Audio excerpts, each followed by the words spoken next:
ಓ ನಮಃ ಶಿವಾಯ. ಈ ವಿಡಿಯೋ ಪೂರ್ತಿಯಾಗಿ ಕಡೆ ತನಕ ನೋಡ್ರಿ.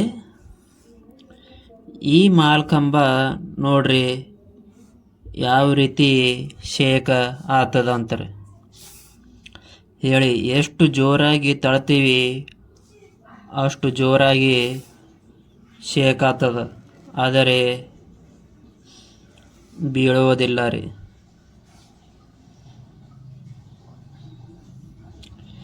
ಇದು ಇರುವುದು ನಮ್ಮ ಕಲಬುರಗಿ ನಗರದ ಒಳಗ ಒಂದು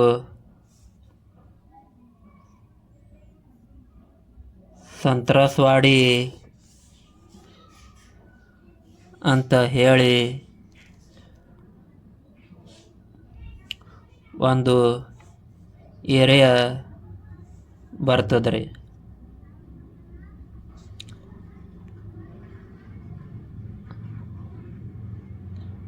ಆ ಏರಿಯಾ ಒಳಗ ಇರುವಂಥ ಚಂದನಕೇರಿ ಹನುಮಾನ ದೇವಸ್ಥಾನದಾಗ ಒಳಗ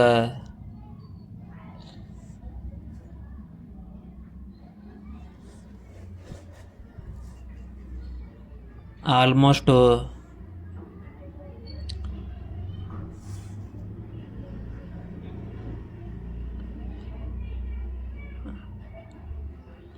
ಎಲ್ಲ ದೇವಾಲಯಗಳು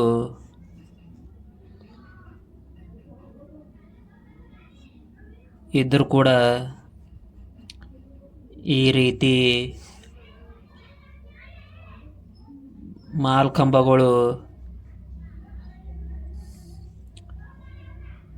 ದೀಪ ಹಚ್ಚೋ ಸಲುವಾಗಿ ಅಂಥೇಳಿ ಮಾಡಿರ್ತಾರೆ. ಇದು ಏನು ಅಂತ ವಿಶೇಷತೆ ಅಂತ ಹೇಳಿದ್ರೆ ಬಹಳಷ್ಟು ಪುರಾತನವಾದ ಅಂತ ಮಾಲ್ಕಂಬ ಅದ ರೀ. ಅವಾಗಿನವರು ಯಾವ ರೀತಿ ನಿರ್ಮಿಸಬಹುದು ಒಂದೇ ಪ್ರಶ್ನೆ ಆಗಿ ಉಳಿದು ಬಿಟ್ಟಿದ್ದಾರೆ. ಇಲ್ಲಿನವರು ಏನು ಹೇಳ್ತಾರ ಹಿರಿಯರು ಕೇಳಂಬರ್. ಇಲ್ಲಿನ ಹಿರಿಯರು ಹೇಳಿದ್ರು ಕೇಳಿವಿ. ಇಲ್ಲಿನ ಹಿರಿಯರು ಏನು ಹೇಳ್ಯಾರ ಅಂತಂದ್ರೆ ಇದು ಕಂಬದ ಬಗ್ಗೆ ವಿಶೇಷತೆ ಏನು ಅಂತ ಹೇಳಿದ್ರಿ, ಯಾಕಡ್ನು ಶೇಕ್ ಮಾಡ್ರಿ ಶೇಕ್ ಆಗ್ತದ, ಬೀಳಲ್ಲ, ಬೀಳೋ ಥರ ಕಾಣ್ತದ್ರಿ.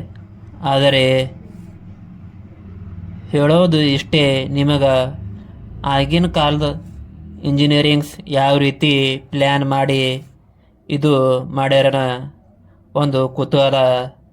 ಕೆಳಗೆ ರೌಂಡ್ ಸಿಸ್ಟಮ್ ಅದ ರೀ, ಕ್ಯಾಪ್ ಸಿಸ್ಟಮ್ ಅದ ರೀ. ಶೋ ನೀವು ಬೇಕಾದ್ರೆ ವಿಸಿಟ್ ನೋಡ್ಬೋದು.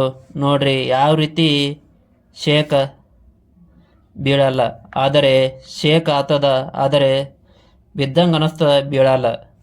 ಭಾಳ ಕುತೂಹಲ ಇದು ಒಂದು ಮಾಲ್ಕಂಬ ಅನ್ನಿಸ್ತಾರೆ. ಅಂದರೆ ಈ ಮಾತು ಹಿರಿಯರು ಹೇಳ್ಯಾರಿ ಕೇಳೋದು. ಈ ಮಾಲ್ಕಂಬ ಒಂದು ವಿಶೇಷತೆ ಅದ ರೀ. ಇನ್ನೊಂದು ವಿಶೇಷತೆ ಏನು ಅಂತ, ಇನ್ನೊಂದು ದೇವಾಲಯದ ಅದ ಏನು ಅಂತ ಹೇಳಿದ್ರೆ, ಪ್ರತಿಯೊಂದು ದೇವಾಲಯ ಹನುಮಾನ್ ದೇವ್ರದ್ದು ಕೈದಾಗ ಕೂಡ ಸಂಜೀವನಿ ಇರೋದಿಲ್ಲ, ಆದರೆ ಈ ದೇವ್ರ ಕೈದಾಗ ಸಂಜೀವನಿ ಅದ ರೀ. ಅದೇ ವಿಶೇಷತೆ. ಭಾಳಷ್ಟು ಜನ ಅಂತಾರ ಹೇಳ್ದಾರ, ಈ ದೇವಾಲಯ ಒಂದು ಆರಾಮ ಇದ್ದಿಲ್ಲ ಅಂತಂದ್ರೆ ಬೇಡ್ಕೊಂಡ್ರೆ ಅದು ಕಮ್ಮಿ ಆಗ್ತದಂತ ಹೇಳಿ ಭಾಳಷ್ಟು ಜನ ನಂಬಿಕೆ ಈ ದೇವಾಲಯದ ಒಳಗೆ ಇದು ಒಂದು ಆಶ್ಚರ್ಯಪಡಿಸ್ತಾರೆ ಅಂತ ಹೇಳ್ಬೋದು. ಯಾಕಂದ್ರೆ ಬೇರೆ ಕಡೆನೂ ಮಾಲ್ಕಂಬ ಕೂಡ ಅವ ರೀ, ಆದರೆ ಈ ರೀತಿ ಎಲ್ಲಿ ಕೂಡ ಶೇಕ್ ಆಗೋದಿಲ್ಲ. ಇದನ್ನು ನಾನು ಮೊದಲನೇ ಬಾರಿ ನೋಡಿದ್ದಾರೆ. ನಾನು ಕೊಟ್ಟಂಥ ಮಾಹಿತಿ ಶ್ರೀ ಚಂದನಕೆರೆ ಹನುಮಾನ ಮತ್ತು ಮಾಲ್ಗಂಬ ಇಷ್ಟ ಆಗಿತ್ತಂದ್ರೆ ಲೈಕ್ ಮಾಡಿರಿ, ಫಾಲೋ ಮಾಡಿರಿ, ಶೇರ್ ಮಾಡಿರಿ. ನಿಮ್ಮ ಆಶೀರ್ವಾದ ಸದಾ ಇರಲಿ. ಸಪೋರ್ಟ್ ಮಾಡಿರಿ, ಶೇರ್ ಮಾಡಿರಿ. ತುಂಬ ಧನ್ಯವಾದಗಳು. ಶರಣು ಶರಣಾರ್ಥಿ. ಶುಭವಾಗಲಿ.